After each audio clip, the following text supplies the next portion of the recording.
Local news for Wednesday the 5th of December. An initiative by Coca-Cola will see designated drivers receive up to 3 non-alcoholic drinks at 2 Wairarapa venues.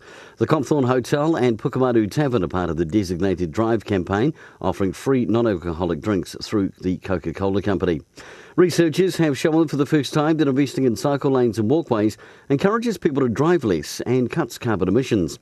The data from New Plymouth and Hastings were compared with information from Whanganui and Masterton, 2 areas which received no additional government funding for cycleways or walking paths. Residents' views are being sought on the development of effective flood management options with the Greater Wellington Regional Council and Masterton District Council.